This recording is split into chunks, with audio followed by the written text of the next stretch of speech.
Hello everyone, Ben Coleman back with you again, Florida Aviation Network at 2019 Reno Air Races Valley Speed. We always take the opportunity to, and this is live and in the clear. Thank you very much, sir. And we're here with all the fans and as well some folks that have been here for how many years, Curt? Well, the Reno Air Racing Association just gave me a jacket and said I've been here 20 plus years, but I think the first year I raced was in 1997. Wow, and I know you can remember back that far. Oh yes, oh yeah. Curt Brown, and he is the, I affectionately call this the stick wiggler of Sawbones, but otherwise known as the pilot. Curt, anything else? I understand you're a pretty spacey guy. What's about that? Well, I hate to say I'm spacey, but I did have a chance to go up in orbit during with the space shuttle a number of times. I had 6 missions doing that, and one of my most prouder missions back in 1998, I took up Senator John Glenn. It was his second flight.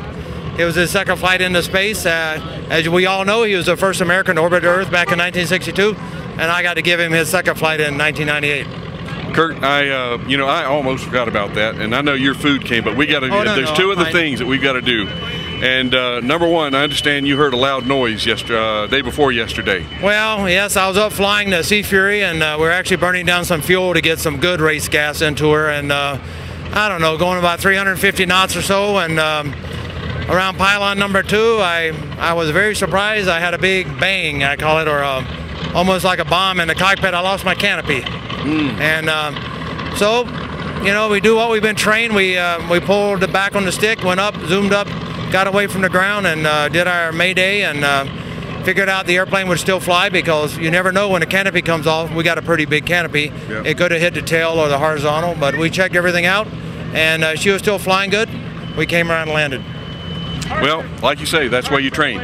That's right. I mean, every guy out here, whatever class it may be, they've all been trained on how to take care of the toughest malfunctions, and usually that's a flight control or an engine failure.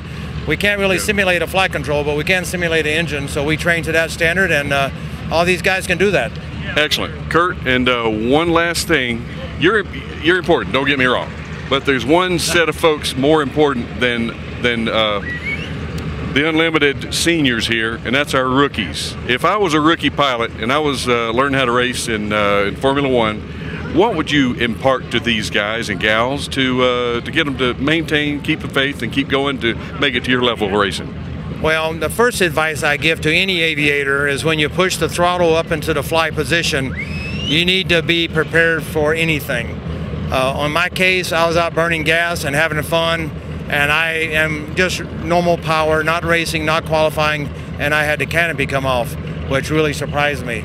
So be prepared when you go out and fly for whatever may happen.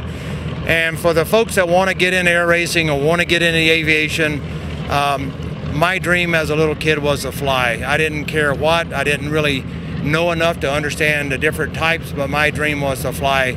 And all I can say is, if you got a dream, whether it's aviation or anything else, obviously I'm biased to aviation, but if you got a dream, go after your dream. Keep searching for it, keep pushing for it, and you got to be lucky, but if you don't go for it, even if you're lucky, you won't get it. So go for what you want to do. And myself, I started out on a small farm in North Carolina, no airplanes around at all. And today I got to fly the shuttle. I get the air race. So go for your dreams.